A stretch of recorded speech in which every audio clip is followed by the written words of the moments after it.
Hello and welcome to our YouTube channel guys. Indian economy की series हमने start की हुई है for the post of Patwari का आपका जो पोस्ट है उसमें जीएस के पोर्शन में आपका इंडियन इकोनॉमी टॉपिक जो है वो मेंशन है।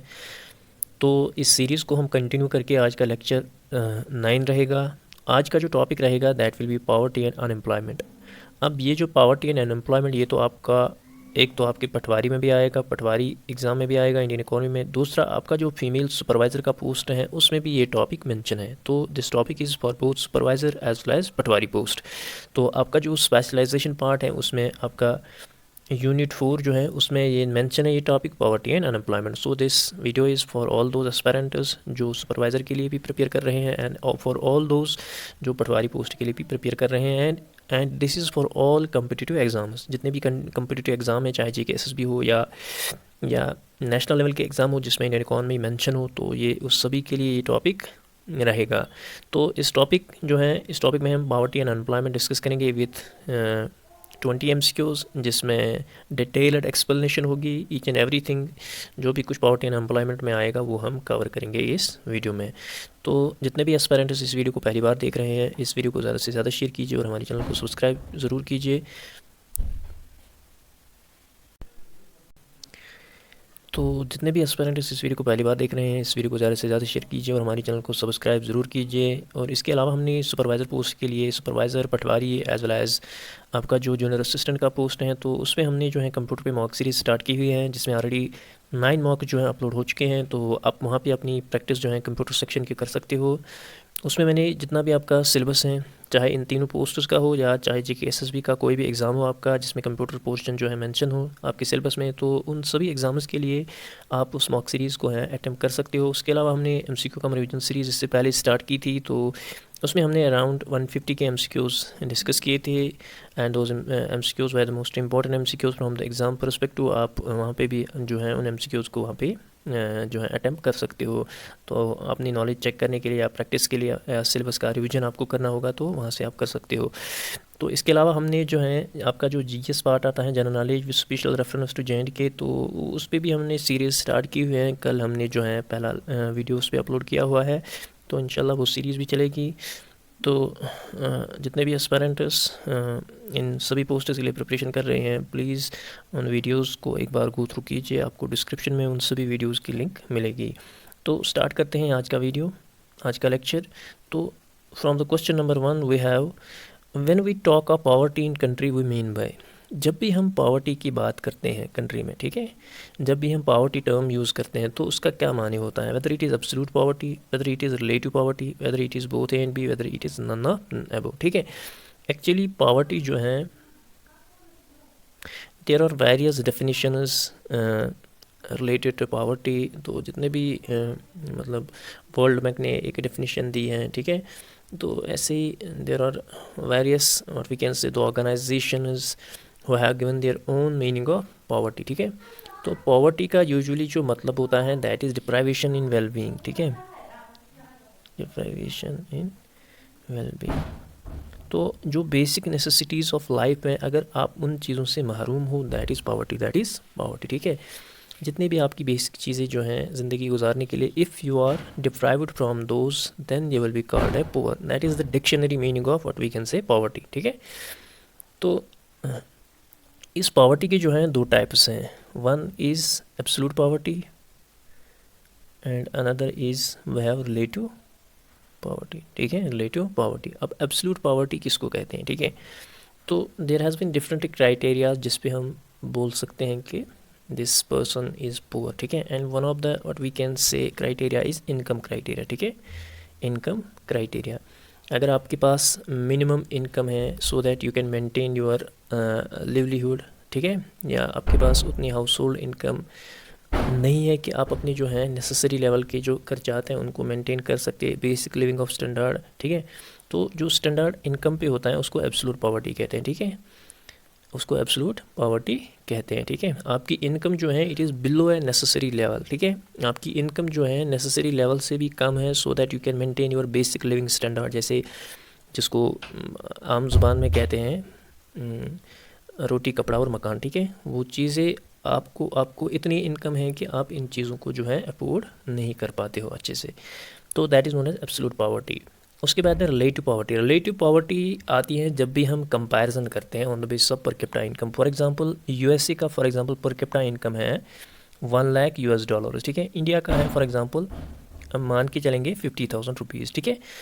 तो ये कंपैरिजन है, इसका 1 लाख US डॉलर्स है, इसका 50,000 इंडियन रुपीज़ हैं। यानी जो यूएसए है that is what we can say more richer then India, ठीक है। तो इंडिया को जो है हम पोवर कह सकते हैं एज़ कम्पेयर टू यूएस। यानी एक कंपैरिजन हो रहा है, एक आदमी के पास 10 रुपये हैं, दूसरे के पास 1000 है। हम इन दोनों को कंपेयर करके इसको हम पुअर बोल सकते हैं। That is the relative poverty whenever we are taken into consideration what we can say the comparison of what we can say of different countries, that poverty is known as absolute poverty। लेकिन जब भी हम poverty की बात करते हैं we mean the absolute poverty, हमारा मतलब होता है absolute poverty, relative poverty बिल्कुल भी नहीं होता है, ठीक है। This is all about, so option number A will be the correct answer for this question. I hope आपको समझ आया होगा। Next, Which of the following is the main reason behind the poor people in India getting limited economic opportunities? हमें बताना है कि कौन सी जो है मेन रीज़न है so that people in India are getting limited economic opportunities. Option number A is lack of skills and basic literacy. Option number B is scarcity of resources. Option number C is most of them live in rural areas. Option number D is none of the above, ठीक है। So इसका जो correct answer आएगा that is option number A. Option number A, that is the lack of skills and basic literacy or the reasons behind the poor people in India getting limited economic। जब आपके पास skill ही नहीं है तो आपको opportunity भी नहीं है। जब आपके पास जब आप लिटरेट नहीं हो, that is why you are getting limited economic opportunity. So option वे will be the correct answer for this question. Next question, poverty estimation in India is carried by. हमें बताना है कि जो पॉवर्टी का एस्टिमेशन इंडिया में होता है वो कौन करता है। Option A is RBI, option B is Niti Aayog, option C is NSSO, option number D is none of the above. तो इस क्वेश्चन का जो करेक्ट आंसर है that is Niti Aayog. So it is the नीति Aayog that carry out what we can say the estimation of poverty in India. लेकिन ये जो है डेटा यूज़ करती है बेस्ड ऑन द डेटा जो कलेक्ट कौन करता है, collected by NSSO, that is the national sample survey organization, ठीक है। जो department under the ministry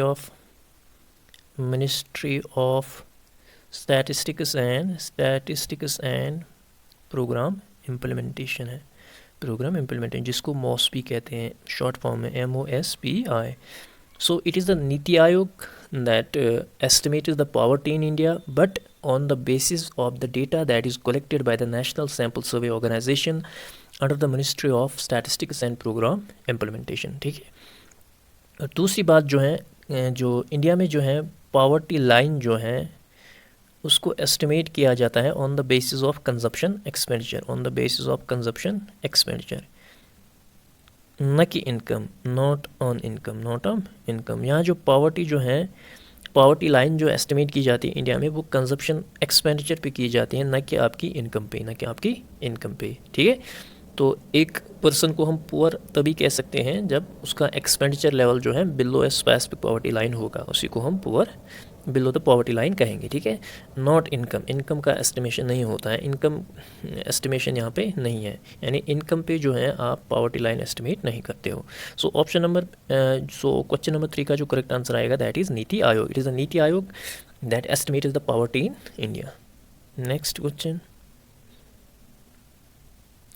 in the pre independent India who was the first person to discuss the poverty line. हमें बताना है कि प्री इंडिपेंडेंस से पहले हमें बताना है कि कौन सा पर्सन था जिसने पहले डिस्कस किया अबाउट द पॉवर्टी लाइन, ठीक है। Option number A is Jawaharlal Nehru, option number B is Dada Bhai Naoroji, option number C is MK Gandhi, option number D is none of the above, ठीक है।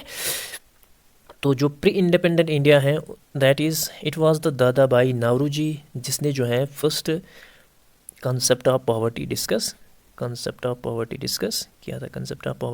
किया था, ठीक है। तो उस टाइम उसने जो है इकोनॉमिक सर्वे करवाई थी जिसमें उन्होंने जो है पर कैपिटा इनकम उस टाइम पे that was what we can say poverty line को उस टाइम उसने डिस्कस किया था that was 35 per capita per year, per capita per year. It was the estimation that was done by Dadabhai Naoroji, and he was the first person in the pre-independent India who discussed the concept of poverty line. ठीक है, it was the Dadabhai Naoroji. तो national income को भी first time estimate इसी ने किया था India में. इट वाज, उसका क्रेडिट भी इसी को जाता है. ठीक है, next question. Which of the following is the poverty estimation committee in India? There has been various committees related to the what we can say the poverty in India. तो different committees आई है, हमें बताना है कि इनमें से जो है कौन सी कमेटी एसोसिएटेड है with the poverty. Option A is VM Dandekar committee, option B is YK Alagh committee, option C is Tendulkar committee, option D is all of the above. तो जितनी भी ये कमेटीज़ हैं ऑल जो है they were the major poverty estimation committees. ठीक है, VM Dandekar committee. ठीक है, 1971 में ये कमेटी आई थी. ठीक है, उसके बाद जो है YK Alagh committee, it was in 1979. Lakdawala committee एक और कमेटी है. Tendulkar committee, it was in 2009. All these committees were associated with what we can say the poverty estimation. अब हम आगे जो हैं यहाँ पे मैंने मेन जितनी भी पॉवर्टी एस्टिमेशन कमेटीज़ हैं उनको यहाँ पे लाया है कि किस कमेटी ने क्या कहा है. तो पहली जो कमेटी है it is VM Dandekar committee 1971. तो जो पहला systematic assessment of poverty in India था on national sample survey data, वो that was done by VM Dandekar committee 1971. ठीक है, उन्होंने जो है पॉवर्टी लाइन को डेराइव किया था फ्रॉम द एक्सपेंडिचर, जो है कंजप्शन एक्सपेंडिचर है. उन्होंने कहा था कि एक पर्सन को जो है कम से कम 20 to 50 कैलोरीज जो हैं per day in both rural and urban areas. इन्होंने poverty line must be derived from, इन्होंने बोला था कि इन्होंने कैलोरी बेस्ड कंसेप्ट दिया था for deriving the poverty line. इन्होंने बोला था कि कम से कम एक बंदे को जो है 150 कैलोरीज पर डे जो है उसको मिलनी चाहिए. अगर इससे कम उसको मिल रही है दैट पर्सन इज़ पुअर. ठीक है, ये इसने जो है डिमार्केट की पॉवर्टी लाइन. ये एक 2250 जो है ये एक बाउंड्री बन गई. अब जो इसके नीचे आ रहे हैं 2000 पुअर, जो इसके ऊपर आ रहे हैं 2000, जिसको हम एबो पॉवर्टी लाइन कहते हैं APL, और जो इस लाइन के नीचे हैं उनको BPL बोलते हैं. ठीक है, below poverty line, above poverty line. So it was the VM Dandekar committee in 1971 जिसने दिया था पॉवर्टी लाइन मस्ट बी जो है ये हमें डिराइव करनी है from the expenditure so that a person should get at least 20 to 150 calories per day, चाहे रूरल एरिया में रह रहा हो या अर्बन एरिया में रह रहा हो.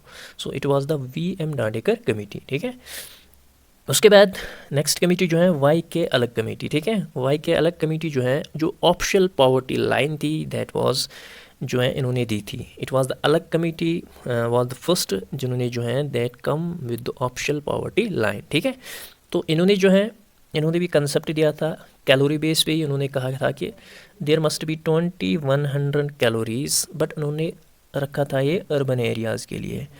And for poor it must be, for what we can say the rural areas it must be 2400 calories. ठीक है, a person which is living in urban area should get at least 2100 calories and a person who is living in rural areas must get 2400 calories. ठीक है, ये इन्होंने जो है poverty line demarcate की on calorie intake. ठीक है, it is YK अलग. इसने जो है इसने क्या बोला था 2250 calories for both rural as well as urban areas. ठीक है, उसके बाद नेक्स्ट कमेटी जो है Lakdawala committee. This committee came in 1993. ठीक है, तो इस इन्होंने जो है कंजप्शन एक्सपेंडिचर को इन्होंने भी क्या है consumption expenditure should be calculated, जो है कैलोरी कंजप्शन जो है इन्होंने भी यही सेम कंसेप्ट दिया. इन्होंने कहा कि जो पीछे जो कमेटीज़ हैं जिन्होंने कैलोरी कंजप्शन का कंसेप्ट दिया था that must be poverty line को जो है उसी पे एस्टिमेट करना चाहिए. ठीक है, so it was the what we can say the Lakdawala committee. इन्होंने कुछ उसमें इसके अलावा इन्होंने जो है इन्होंने कुछ कैलोरिक लिमिट्स सेट करके उन्होंने कहा था कि कुछ हेल्थ एज वेल एज जो है एजुकेशन कंपोनेंट उसको भी कंसिडर करना चाहिए in the what we can say estimation of poverty line. So this was like the earlier committees but they included also the health and education components. ठीक है, उसके बाद तेंदुलकर कमेटी आई 2009 2009 में, तेंदुलकर कमेटी, ठीक है।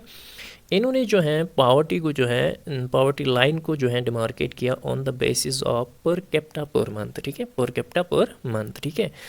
तो इन्होंने जो है पिछले जितने मॉडल हैं उनको मॉडिफाई किया, ठीक है। इन्होंने जो है शिफ्ट किया from the calorie based model और उन्होंने जो है फोकस किया ऑन द न्यूट्रिशनल आउटकम्स, जिसमें हेल्थ, एजुकेशन, ट्रांसपोर्ट, इलेक्ट्रिसिटी, तो ये सारा कुछ इसमें आता है स्पेंडिंग एक्सपेंडिचर वगैरह में। तो उन्होंने जो है उन्होंने कंक्लूड करके बताया कि इंडिया की जो पॉवर्टी लाइन है that must be a person should be having 446.68 rupees पर capita per month in rural areas, ठीक है। एक पर्सन के पास इतना महीने का खर्चा होना चाहिए, ठीक है। दैट पर्सन, इससे नीचे जितना, अगर इससे नीचे आ रहा है that will be called poor. और for urban areas it was set at 578.80 per capita per month in what we can say the urban areas and it was based on the 200405, ठीक है। इस डेटा पे base था। It was what we can say the base year, ठीक है, base year. फिर आगे जो इन्फ्लेशन वगैरह आई तो ये उसी हिसाब से फिर आगे कैलकुलेट हो जाएगा। सो उस टाइम पे जो है उन्होंने क्या दिया था 446.68 रुपीज़ फॉर रूरल एरियाज़ यानी पर month, and for urban area it must B 578.80। अब जो इससे नीचे आ रहे हैं that will be called below poverty line, जो इससे ऊपर आ रहे हैं that will be called above poverty line, ठीक है। तो उसके बाद जो है रंगाराजन कमेटी आई 2012 में, 2012 में रंगाराजन कमेटी आई तो इन्होंने जो है अनदर क्राइटेरिया अडॉप्ट किया। तो इन्होंने जो है 972 रुपीज़ जो है पर मंथ जो है ये क्राइटेरिया लगाया, जिसमें आपका 32 रुपीज़ पर डे का खर्चा आता है in rural areas, and for urban it should be 1407 जो 47 पर डे आता है एंड फॉर अर्बन एरियाज़। और इसका जो बेस ईयर रखा गया इट वाज 2011-12 बेस ईयर होता है जिसके अगेंस्ट कंपैरिजन किया जाता है, क्योंकि फिर आगे इन्फ्लेशन वगैरह होती हैं जिसकी वजह से जो है ये चीज़ें चेंज होती हैं, प्राइस बढ़ जाता है, खर्चा बढ़ जाता है, तो 3 साल 4 साल के बाद आपका 47 पे गुजारा नहीं हो जाएगा, ठीक है। That is why it is taken on the base year, ठीक है। So as per the Rangarajan committee a person living in rural areas must have at least 972 rupees per month जो 32 rupees per day, and for urban it must be 1407 that is 47 rupees per day, ठीक है। It was what we can say. तो इसके अलावा उन्होंने जो है nutritional requirement के लिए उस पर भी जो है उन्होंने दिया हुआ है, दैट इज़ अदर मेन जो है मेन यही क्राइटेरिया उन्होंने दिया है, ठीक है। मंथली कंजप्शन एक्सपेंडिचर पर पर्सन और पर हाउस होल्ड, ठीक है। So it was a Rangarajan committee that has taken monthly consumption expenditure per person or per household as a tool for calculating poverty line, ठीक है।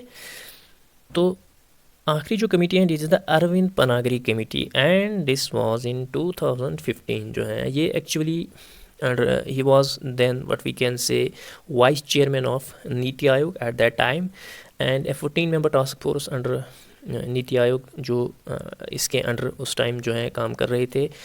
कमेटी को constitute किया गया पॉवर्टी लाइन डिफ़ाइन करने के लिए, लेकिन ये जो कमेटी है they fail to reach but we can say consensus on poverty line, but उन्होंने फाइनल डिसीजन कोई नहीं लिया, तो इस कमेटी को है ये एक फेलियर माना जाता है, ठीक है, एक फेलियर माना जाता है। अभी जो करंट सिनेरियो जो है जिस पे जो है पॉवर्टी एस्टिमेट की जाती है इंडिया में दैट इज़ इट इज़ 2009 की जो है तेंदुलकर कमेटी जो है सुरेश डी तेंदुलकर कमेटी इन 2009 इंडिया में जो है करंटली इसी पे जो है पॉवर्टी एस्टिमेट की जाती है, ठीक है। आई होप आपको इस कमेटी समझ आई होगी। This is the main part what we can say of the जो आपका पॉवर्टी टॉपिक है, इसमें ये बहुत ज़्यादा इंपॉर्टेंट पार्ट है दिस कमेटीज़। नेक्स्ट में मूव करते हैं। Which among the following measures the number of people living below poverty line? Which among the following measures the number of people living below the poverty line? हमें बताना है कि इनमें से कौन सा जो है मेजर करता है कि कितने पर्सन जो है बिलो पॉवर्टी लाइन है। Option A is poverty gap ratio, option B is head count ratio, option C is poverty gap index, option D is none of the above, none of the. हमें बताना है कि which among the following measures the number of people living below poverty line, ठीक है, living below poverty line. इसका जो correct answer आएगा that is head count ratio, ठीक है, head count ratio. Head count ratio जो है एक्चुअली इसके लिए एक फॉर्मूला है, it is equal to number of poors divided by total population into 100, ठीक है, into 100। This is actually the formula for head count ratio. तो ये हेड काउंट रेशो है कि it actually measures the proportion of population whose per capita income या consumption expenditure is below the official poverty line. ये हमें बताता है कि कितने आदमी जो हैं, कितने पर्सन जो हैं एक कंट्री में बिलो पॉवर्टी लाइन फॉल करते हैं। It is the head count ratio, ठीक है, head count ratio. So option number B will be the correct answer for this question. Option number B will be the correct answer for this question. इसके बाद एक और यहाँ पे है, it is the poverty gap ratio, ठीक है। तो ये एक्चुअली हमें दिखाता है shortfall of the total population of poverty line. shortfall of the total population from poverty line, ठीक है। तो it shows us what we can say, it shows the average shortfall of total population from poverty line। तो it is the poverty gap ratio, ठीक है। तो उसके बाद जो है पॉवर्टी गैप इंडेक्स भी है यहाँ पे। पॉवर्टी गैप इंडेक्स जो है actually it is the difference between poverty line, it is the difference between poverty line and the average income of all जितने भी हाउस होल्ड्स जो हैं बिलो पॉवर्टी लाइन फॉल करते हैं उनकी एवरेज इनकम को माइनस करके poverty line, it is the difference between poverty line and the average income of all house holds living below the poverty line. Actually ये जो concept है poverty index, ये हमें depth and severity of the poverty दिखाता है कि poverty में कितनी डेप्थ है, ठीक है। इट इज़ ये परसेंटेज में एक्सप्रेस किया जाता है। इसके लिए भी एक फॉर्मूला है जो पॉवर्टी गैप इंडेक्स है, it is actually poverty line minus average income of BPL population divided by जो है पॉवर्टी लाइन होती है, ठीक है, poverty line. This is the formula for poverty gap index, ठीक है। आप हेड काउंट रेशो के साथ साथ इन दो कंसेप्ट्स को भी अच्छे से याद रखोगे, ठीक है। नेक्स्ट क्वेश्चन पे मूव करते हैं। Global multi dimensional poverty index is released by, हमें बताना है कि जो global multi dimensional poverty index release होता है वो कौन रिलीज करता है। Option A is world bank, option B is IMF, option C is UNDP and OPHI, option D is none of the above, ठीक है, option D is none of the above, ठीक है। तो एक्चुअली जो multi dimensional poverty है, multi dimensional poverty is actually बहुत सारी country जो है उन्होंने पॉवर्टी को जो है डिफ़ाइन किया है एज लैक ऑफ मनी, ठीक है, लैक ऑफ मनी। वो पॉवर्टी को डिफ़ाइन करते हैं इन मॉनेटरी टर्म्स, यानी किसी बंदे के पास पैसा नहीं है he will be called poor, ठीक है। लेकिन जो global multi dimensional poverty index हैं उन्होंने जो है मॉनेटरी इंडेक्स के अलावा बहुत सारी चीज़ों को जो है कंसिडर किया हुआ है, जिसमें आपका एजुकेशन आता है। अगर एक बंदा एजुकेशन से महरूम है, बेसिक एजुकेशन से महरूम है, he will also be called a poor. Health, poor nutrition है, पुअर हेल्थ है, ठीक है, या लिविंग स्टैंडर्ड जो पुअर हैं, दीज और what we can say also what we can say the criterias जो global multi dimensional poverty index में हैं, ठीक है। सो ग्लोबल MPI जो है इट ऑल्सो कंसिडर स्पेसिफिक, अगर इन चीज़ों से आप डिप्राइव हैं तो you will also be called a poor, ठीक है। So it is actually UNDP and OPHI, UNDP United Nation and Development Program, as well as OPHI, it is Oxford Poverty and Human Development Initiative, ठीक है। तो ये जो हैं ये इस इंडेक्स को रिलीज़ करते हैं and they are ranking countries in terms of this index। 2000 it was 2010 जब इन्होंने जो है फर्स्ट रिपोर्ट को पब्लिश किया था, ठीक है, 2010। तो इन्होंने जो है 2010 में जो है पहला रिपोर्ट जो है वो रिलीज़ किया था, ठीक है। अब मैं यहाँ पर आपको थोड़ा सा एक्स्ट्रा इन्फॉर्मेशन देता हूँ। एज़ पर द नीति Aayog there are 11.28% India who are below poverty line, ठीक है, 11.28%। इस डेटा को भी आप अच्छे से याद रखोगे। And among the state is Bihar is the most poorest state, 26.59% of the population live below the poverty line, ठीक है। और जो वर्ल्ड की हम बात करेंगे it is the south Sudan जिसमें जो है सबसे ज़्यादा पॉवर्टी है. It is in I think an African country. South Sudan is the most poorest country in the world. और अगर हम JNK की बात करेंगे, there are 2.81% of the population that live below poverty line. ठीक है, तो ये चीज़ें भी आप साथ साथ में याद रखोगे. ठीक है, तो there are 2.81% of population in JNK that is below poverty line. So global multi dimensional poverty index जो है ये UNDP और OPHI रिलीज़ करता है. ठीक है, और इसके अलावा जो रिसेंट रैंकिंग आई है इसकी मल्टी डायमेंशनल पॉवर्टी इंडेक्स की, एंड हो सकता है ये डेटा चेंज हुआ हो, तो इंडिया जो है, इंडिया की रैंक रही है 66th अमंग 109 कंट्रीज़. ठीक है, 109 कंट्रीज़. ठीक है, तो इंडिया की रैंक जो है 166th रही है आउट ऑफ 109 कंट्रीज़. 109 कंट्रीज़ में से रैंकिंग की गई जिसमें से इंडिया की रैंक है 66th. ठीक है, तो ये डेटा जो है चेंज हो सकता है. जब भी आप एग्ज़ाम देने जाओगे please check the current data को हमेशा चेक किया करें पहले. ठीक है, so this was all about poverty.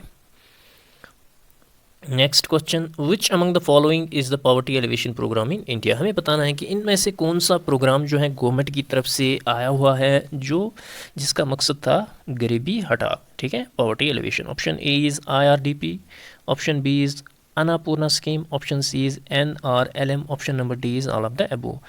All these schemes were poverty elevation programs in India. ये सभी schemes IRDPs actually it is integrated rural development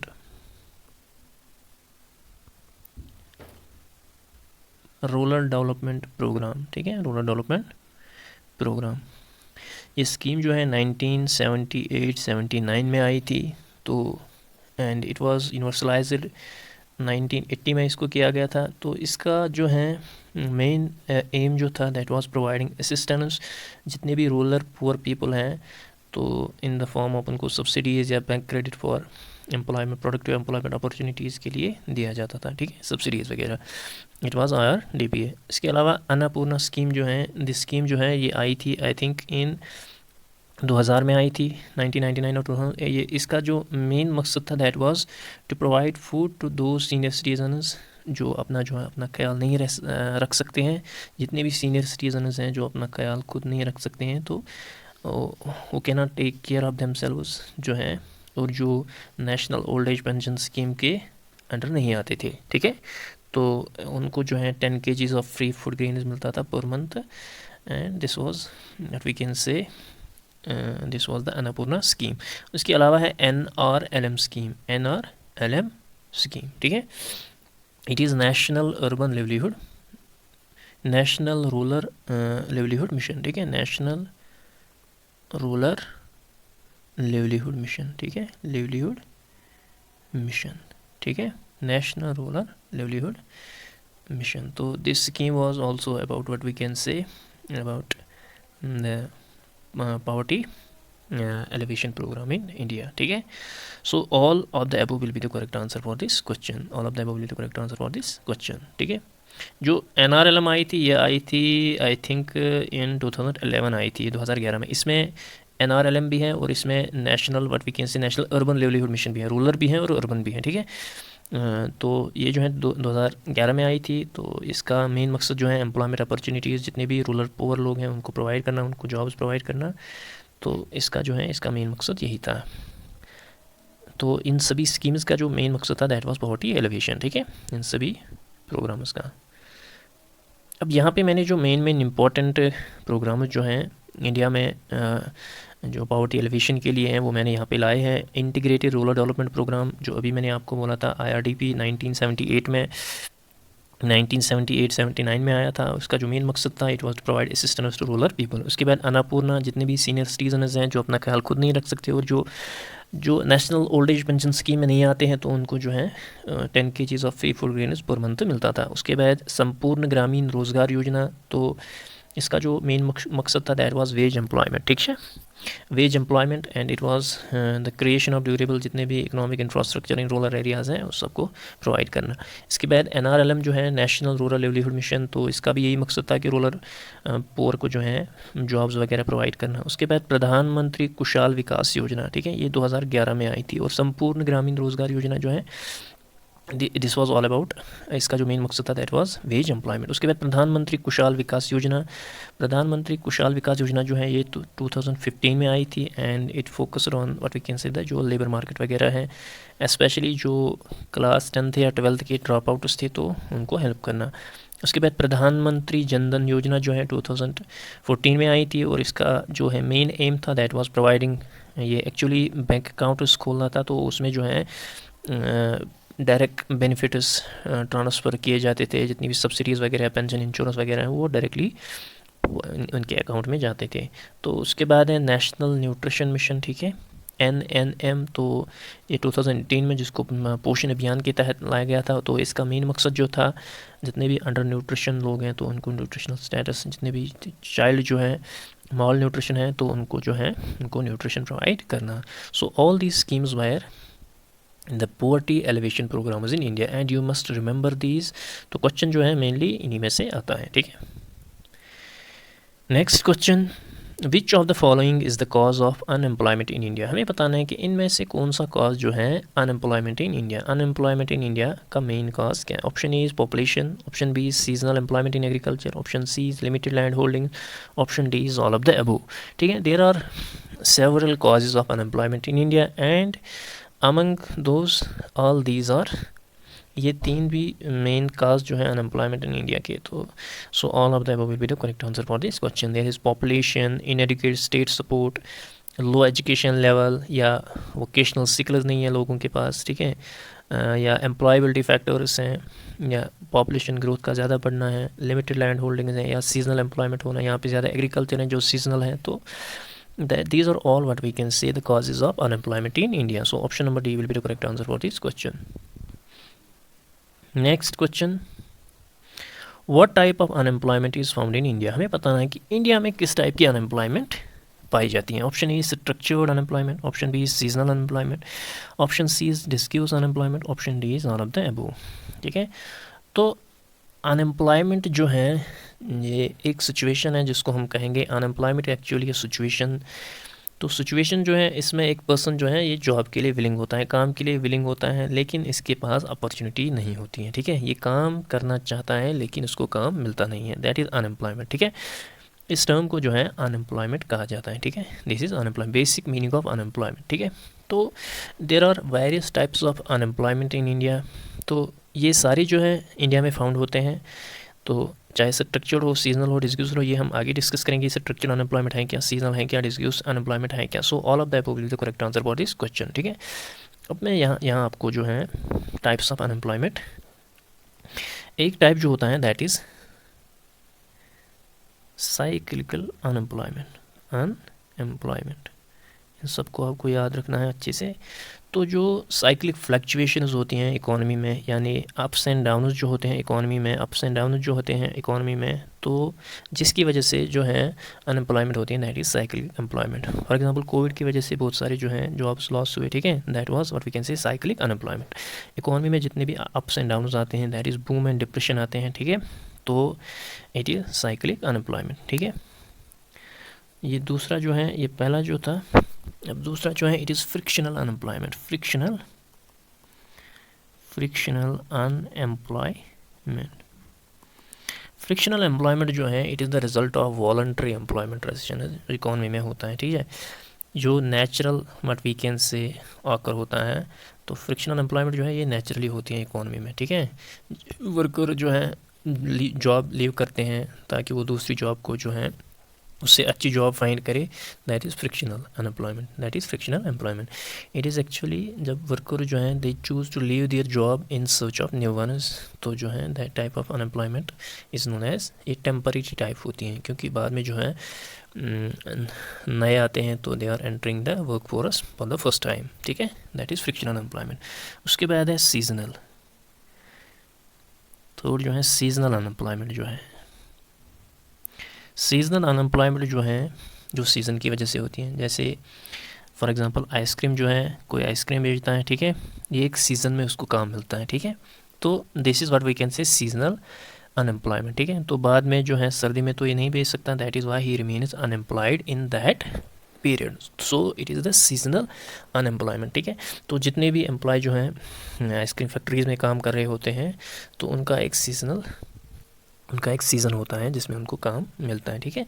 तो सीज़न के बाद उनका काम ऑफ होता है, they get unemployment, that type of unemployment is known as seasonal unemployment, ठीक है। उसके बाद जो आता है चौथा, that is industrial unemployment, industrial unemployment, ठीक है। इंडस्ट्रियल एम्प्लॉयमेंट जो है it occurs when unskilled and literate people जो है who are willing and able to work in factories और इंडस्ट्रीज़, ठीक है, इन अर्बन एरिया, जिनको जो है काम वगैरह नहीं मिलता है, ठीक है। उससे जो होता क्या है, उससे जो है रूरल अर्बन माइग्रेशन जो है वो बढ़ जाती है, ठीक है। गांव में आपको काम नहीं मिलता है, you are unskilled, you are illiterate and you are willing and able to work in factories और इंडस्ट्रीज़, ठीक है, इन अर्बन एरियाज़। आप रूरल से रूरल टू अर्बन जो है that is the industrial unemployment that occurs when जो है unskilled and illiterate people जो हैं who are willing and able to work in factories और industry in urban area can not find work, उनको जो है काम नहीं मिलता है वहाँ पे because of their literacy and unskilled, ठीक है। तो इससे जो है इससे इंक्रीज़ होती हैं रूरल अर्बन माइग्रेशन, ठीक है। सो इस टाइप ऑफ अनएम्प्लॉयमेंट को है इंडस्ट्रियल अनएम्प्लॉयमेंट कहा जाता है, ठीक है। उसके बाद है स्ट्रक्चर्ड अनएम्प्लॉयमेंट, स्ट्रक्चर्ड अनएम्प्लॉयमेंट, ठीक है। स्ट्रक्चर्ड अनएम्प्लॉयमेंट जो है ये अराइज होते हैं due to absence of factors of production, या इकोनॉमिक स्ट्रक्चर जो है वो सोसाइटी का चेंज होता है, ठीक है। तो all these led to what we can say unemployment that is structural unemployment, जो whenever there is absence of factors of production that led to structural unemployment, ठीक है। Absence of factors of production, ठीक है, इससे जो है क्या होता है स्ट्रक्चरल अनएम्प्लॉयमेंट होती है, ठीक है, स्ट्रक्चरल अनएम्प्लॉयमेंट होती है। उसके बाद जो है we have educational unemployment, educational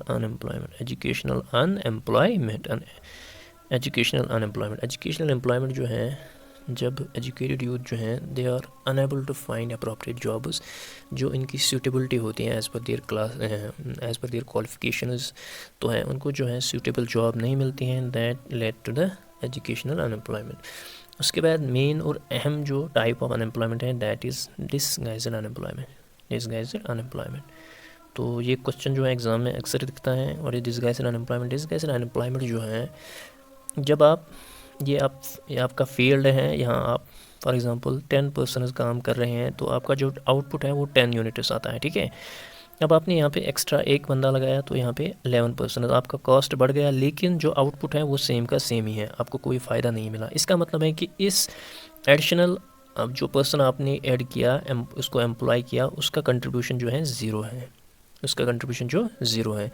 तो इस टाइप के अनएम्प्लॉयमेंट को, इसको भी एक अनएम्प्लॉयमेंट बोला जाता है, क्योंकि इसका जो कंट्रीब्यूशन सोसाइटी में वो कुछ नहीं है, कंट्री में कुछ नहीं है, इसका ज़ीरो कंट्रीब्यूशन है, ठीक है। अब आपने 2 पर्सन शिफ्ट किए, फिर भी 10 यूनिट है, तो ये 2 पर्सन जो हैं these are what we can say, इसको डिसगाइज्ड अनएम्प्लॉयमेंट कहा जाता है। इसके लिए इकोनॉमिक्स में एक टर्म होती है दैट इज़ मार्जिनल प्रोडक्टिविटी, यानी जो हम एडिशनल फैक्टर्स लगाते हैं इकॉनमी में, उनकी वजह से आपका जो टोटल प्रोडक्शन है उस पर कोई फ़र्क ही नहीं पड़ता है। आपने 10 के बजाय 12 लगाए तो 10 के 10 यूनिट्स आपका आउटपुट वही का वही है। So it is what we can say when marginal productivity of labour is zero, it is said to be disguised unemployment.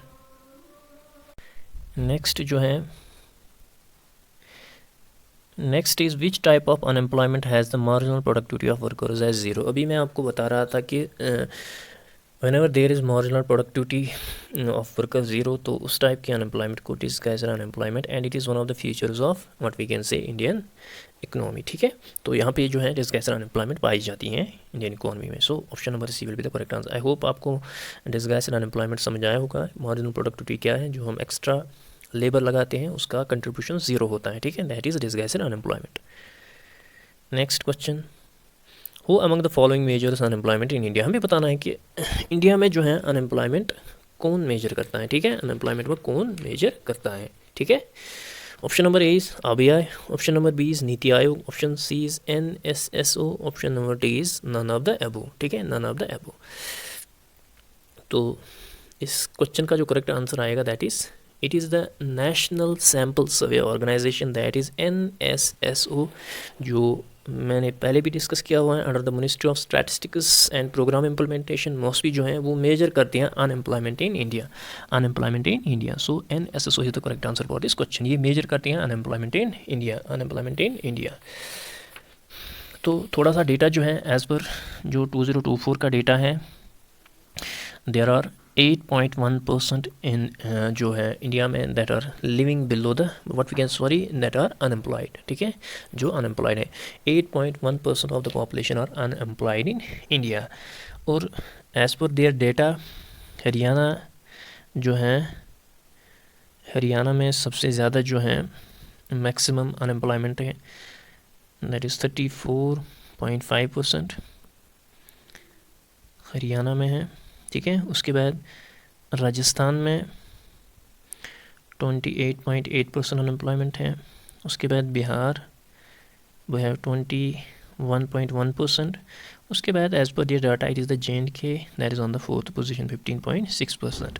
लेकिन इंटरनेशनल लेबर ऑर्गेनाइजेशन जो है उन्होंने लास्ट ईयर जो है डेटा रिलीज़ किया था and they found that JNK is having an unemployment of 34.8%, ठीक है। अब 34 एज़ पर द इंडिया का जो डेटा है तो उसके हिसाब से हरियाणा टॉप पे है 34 और राजस्थान दूसरे नंबर पे, JNK is on the 4th position. लेकिन ILO का जो डेटा है that is depicting that JNK is having 34.8%। उस हिसाब से इंडिया में जो है सबसे ज़्यादा अनएम्प्लॉयमेंट फिर JNK में ही मानी जाएगी, ठीक है। लेकिन अगर क्वेश्चन आए आपका उसमें JNK मेंशन हो, क्योंकि डेटा जो है इंडिया का ही वैलिड माना जाएगा यहाँ पे, तो JNK जो है आपको 4th नंबर पे लेना है, ठीक है, 4th नंबर पे। लेकिन मुझे लगता है दिस डेटा इज़ आल्सो ये जेन्युइन डेटा है, I think, being the unemployment youth of the state. मुझे लगता है these are the correct figures. 34.8%, may be more than that, what we can say the people are unemployment in the state. There are several number of reasons, आप सभी तो जानते ही होंगे। सो इस question का जो करेक्ट आंसर है वो है NSSO जो है वो मेजर करता है unemployment in India, unemployment in India, ठीक है। Next question, which among the following is the approach used by NSSO for the measurement of. अब NSSO जो है वो मेजर करता है अनएम्प्लॉयमेंट, लेकिन किस अप्रोच से मेजर करता है? Option A is usual status approach, option B is weekly status approach, option C is daily status approach, option D is all of the above, ठीक है। तो ये सभी अप्रोच जो है वो यूज़ करता है NSSO, ठीक है। उनके हिसाब से अब यहाँ पे हम एक एक करके इनको डिस्कस करेंगे। जो यूजुअल स्टेटस अप्रोच है, इस अप्रोच के हिसाब से एक पर्सन को हम अनएम्प्लॉयमेंट तभी कहेंगे जब उसको जो है he did not find work for major time during, जो ईयर के 365 डेज़ हैं तो उनमें से जो है उसको मेजर टाइम में उसको काम नहीं मिला, that will be called what we can say that is the usual status approach and that person will be called unemployed, ठीक है, as per this approach, usual status approach, ठीक है।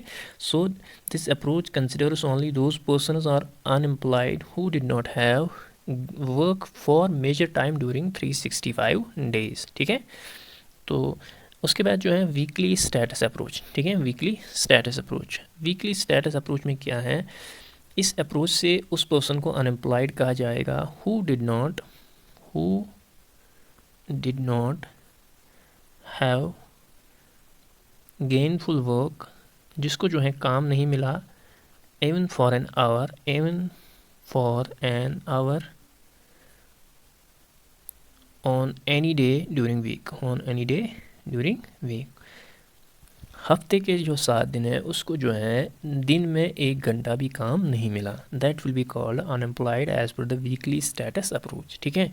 यूजुअल स्टेटस जो है, यूजुअल स्टेटस में बताया गया कि 365 डेज़ में से उसको जो है मेजर टाइम में उसको काम नहीं मिला। अब वीकली स्टेटस जो है उसको हफ्ते के जो दिन हैं उन दिनों में जो है 1 घंटा भी काम नहीं मिला, इवन फॉर एन आवर, ठीक है, that is weekly status approach.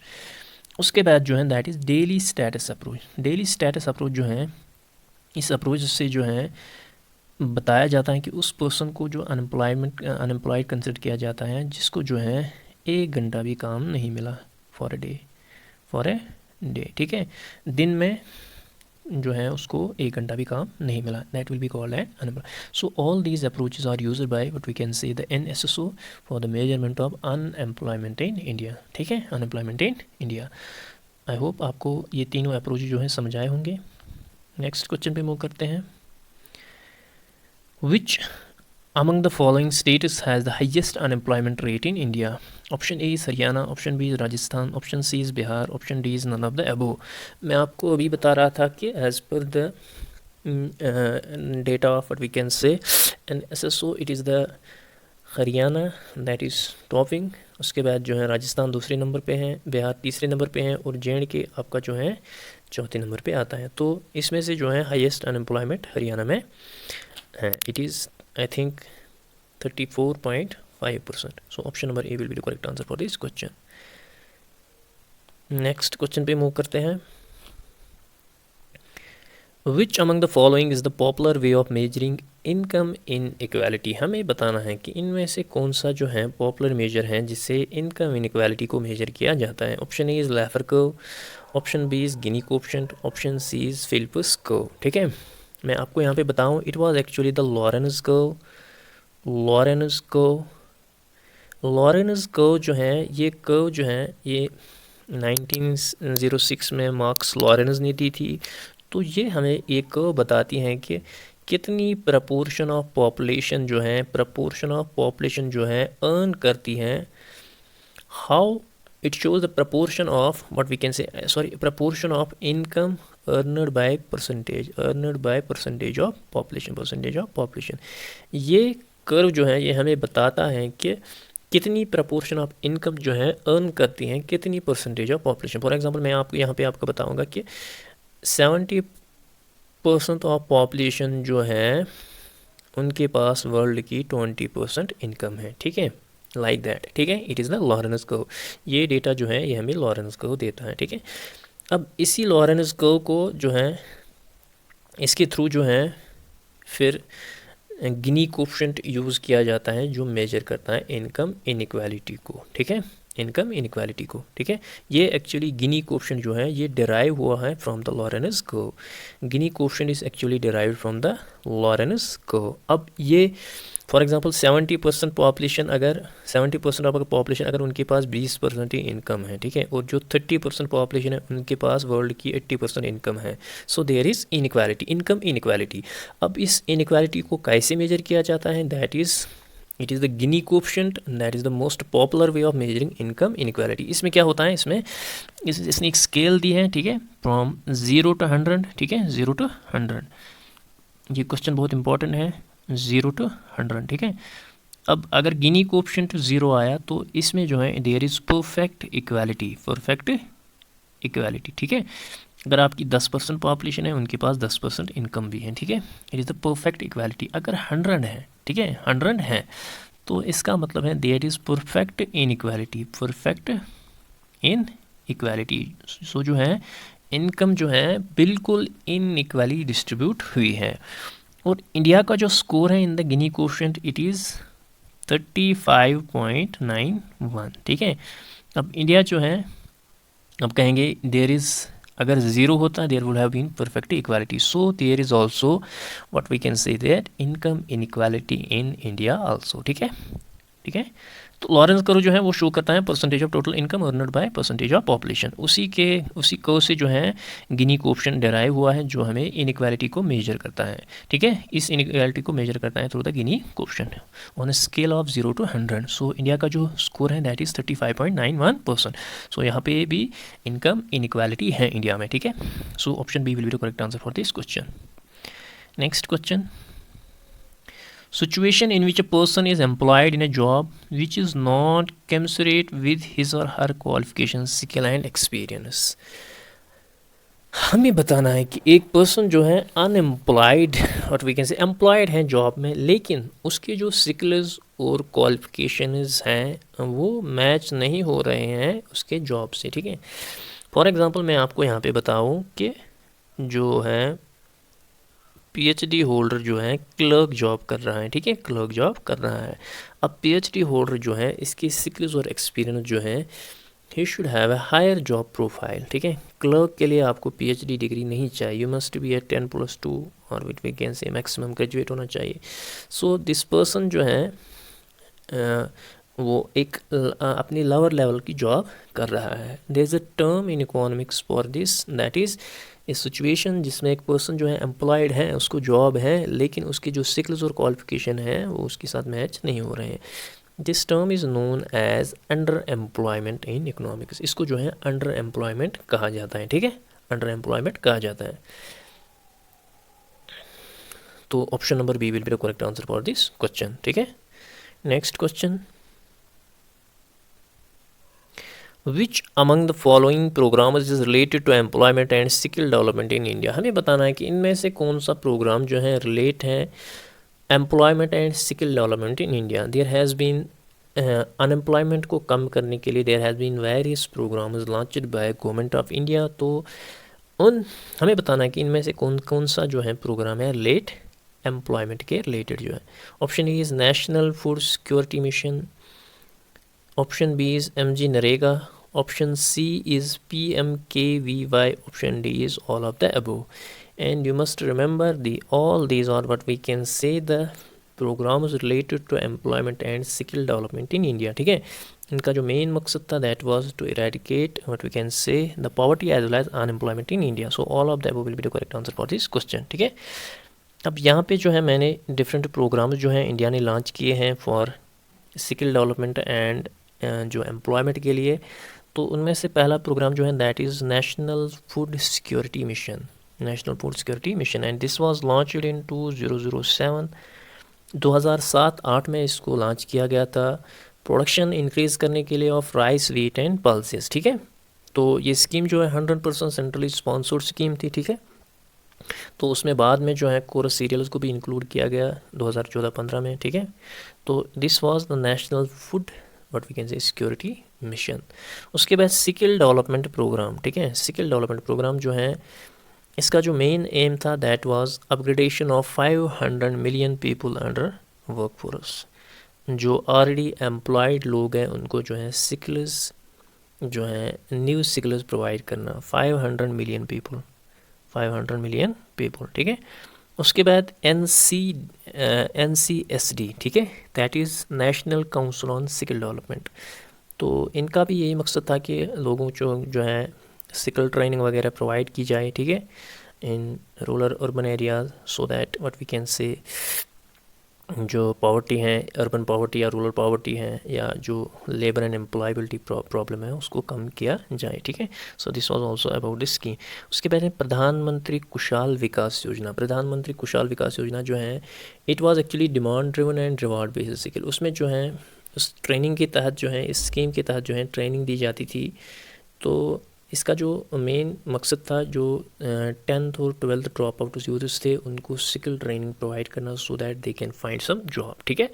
जितने भी क्लास 10th या 12th ड्रॉप आउटर्स थे उनको स्किल प्रोग्राम्स, उनको स्किल ट्रेनिंग देना so that across the country so that they can what we can say they can get the job. इसका जो main aim था दैट वाज 10 लाख यूथ्स, ठीक है, 10 लाख यूथ्स को जो है ये प्रोवाइड करना skills, and it was the aim in their first year 10 lakh youth, ठीक है, 10 लाख यूथ को जो है स्किल्स वगैरह प्रोवाइड करना। उसके बाद PM युवा योजना, ये योजना भी जो है 2021 में आई थी for young writers up to age of 30 year. जितने भी यंग राइटर्स हैं up to age of 30 years, ठीक है, उनको जो है मेंटरशिप स्कीम जो है यंग राइटर्स के लिए बनाई गई थी। तो इनको जो है इस स्कीम का जो मेन एम था that was to create young aspiring writers into skilled writer representing the rich heritage of India, ठीक है। तो इस स्कीम को जो है इम्प्लीमेंट किया गया था by national book trust under the ministry of education, ठीक है। उसके बाद संकल्प था। Sankalp is actually skill acquisition and knowledge awareness for livelihood scheme. उसको 2018 में इसको लॉन्च किया गया था, 2018 में उसको लॉन्च किया गया था। और इसका जो मेन मकसद था that was to strengthen short term skill ecosystem. जो स्किल इकोसिस्टम कंट्री में है तो उसको स्ट्रेंथन करना। उसके बाद स्टैंड अप इंडिया, इसको 2016 में लॉन्च किया गया। तो इसका जो मेन मकसद था that was to promote entrepreneurship at cross root level, ठीक है, so that people can focus on economic empowerment and job creation. उसके बाद स्टार्टअप इंडिया आया, ठीक है, ये भी 2016 में ही आया। तो इसका मेन मकसद था with an aim to build जो है स्टार्टअप इकोसिस्टम का जो रोबस्ट है उसको बिल्ड करना। उसके बाद जो मेन स्कीम है दैट इज़ एमजी नरेगा। तो ये पहले जो है एक्ट 2005 में आया, ठीक है। तो बाद में 2009 में इसको रिनेम करके Mahatma Gandhi national rural employment guarantee act बनाया गया, एमजी नरेगा। तो इसका जो मेन मकसद था that was to provide at least 100 days of work, ठीक है, गारंटीड वेज एम्प्लॉयमेंट 1 साल में जो है दो। और इसमें जो है बेनिफिशरीज़ ये 33% of the beneficiaries should be also womens, ठीक है। अगर आप 100 लोगों को एम्प्लॉयमेंट दे रहे हो तो उसमें से 33 वुमेन्स होनी चाहिए, ठीक है। उसके बाद skill loan scheme. Skill loan scheme जो है, इस स्कीम के तहत जो है 5,000 to 1.5 लाख जो है दिया जाता था to the youth to intend the skill development program. तो ये स्कीम भी थी ओवरऑल। दीज ऑल स्कीम्स, इनका मेन मकसद जो था that was related to employment and poverty in India. And you must remember all the schemes. हो सकता है क्वेश्चन इनमें से आए, ठीक है। These are the important ones. Next question है national rural employment guarantee act MG NREGA was enacted इन। हमें बताना है कि जो नरेगा एमजी नरेगा एक्ट है उसको को कब एनेक्ट किया गया था। Option A is 2005, option B is 2006, option C is 2008, option D is 2009। इसका जो करेक्ट आंसर है दैट इज़ 2005 में ये जो एक्ट है लाया गया था। फिर 2009 में जो है इसका नेम जो है रिचेंज हुआ था टू महात्मा गांधी एमजी नरेगा। ये बाद में बनी, ठीक है। पहले नरेगा थी, फिर 2009 में इसको एमजी नरेगा बनाया गया, ठीक है। Next question, which of the following sectors is largest employer in India. हमें बताना है कि कौन सा सेक्टर जो है वो सबसे ज़्यादा एम्प्लॉयमेंट प्रोवाइड करता है इंडिया में। Option A is agriculture sector, option B is industry sector, option C is service sector, option D is construction sector. इस क्वेश्चन का जो ये सिंपल क्वेश्चन है, it is the agriculture sector because agriculture is set to be the backbone of the Indian economy and maximum of the people are employed in agriculture sector. And इसका जो data है आप current check करोगे जब आपका exam होगा। Agriculture sector कितना contribute करता है, इंडस्ट्री कितना कंट्रीब्यूट करता है for the employment of the country. इसी तरह सर्विस सेक्टर जो है वो कितना कंट्रीब्यूट करता है to the employment of the country, ठीक है। सो इसका जो अभी करेक्ट आंसर है that is agriculture sector. Next question, it refers to the number of people available for work as a percentage of total population, ठीक है। तो question बता रहा है कि it refers to the number of people available for work as a percentage of total population. ये term जो हमें बतानी है, option A is labour force participation rate, option B is female labour force participation rate, option C is underemployment, option D is none of the above. This term is actually it is the labour force participation rate, ठीक है। It is the key indicator for the estimation of underemployment in India. अब ये term है क्या, labour force. तो labour force जो है actually labour force participation rate जो है इसकी एक फॉर्मूला है एंड दैट इज़ जो labour force participation rate and that is equal to जितने भी एम्प्लॉयड पर्सनस हैं, ठीक है, एम्प्लॉयड पर्सनस हैं प्लस जितने भी अनएम्प्लॉयड पर्सनस हैं, ठीक है, डिवाइडेड बाय कितने पर्सन जो हैं वर्किंग एज में है, वर्किंग पॉपुलेशन जो 15 to 59 जो है वर्किंग पॉपुलेशन मानी जाती है इंटू 100, ठीक है। तो ये हमें बताता है लेबर फोर्स पार्टिसिपेशन रेट हमें बताता है कि कितने लोग जो हैं अवेलेबल हैं for work as a percentage of total population, ठीक है। So it is what we can say, it refers to the number of people available for work as a percentage of total participation. So as per the data of 2022, India is having a labor force participation rate of around 61.4%, ठीक है, 61.4%. So this was all about poverty and unemployment. I hope आपको हमारा content पसंद आया होगा। तो this lecture was for all those aspirants who are preparing for, जितने भी एस्पायरेंट जो हैं फीमेल सुपरवाइज़र के लिए प्रिपेयर कर रहे हैं, फीमेल सुपरवाइज़र के लिए। तो ये टॉपिक वहाँ पे भी मेंशन है, आप इसको 1-2 बार गो थ्रू कीजिएगा, आपको अच्छे से समझ आएगा। I have covered each and everything. और एक तो MCQs जितना भी मैंने बोला तो सारा कुछ उसी में आता है, इसके बगैर आपको कहीं से क्वेश्चन नहीं आएगा। उसके अलावा जो है आपका पटवारी का जो पोस्ट है इंडियन इकोनॉमी, तो वहाँ पे भी ये टॉपिक आएगा, इंडियन इकोनॉमी के टॉपिक में आएगा। सो this was all about this video. I hope आपको ये कंटेंट पसंद आया होगा। जितने भी एस्पायरेंट इस वीडियो को पहली बार देख रहे हैं प्लीज़ इस वीडियो को ज़्यादा से ज़्यादा शेयर कीजिए और हमारे चैनल को सब्सक्राइब ज़रूर कीजिए। और जितने भी प्रीवियस लेक्चर्स इंडियन इकोनॉमी पे अपलोडेड हैं उनको एक बार ज़रूर गो थ्रू कीजिए। मिलते हैं नेक्स्ट वीडियो में। Till then take care, bye bye.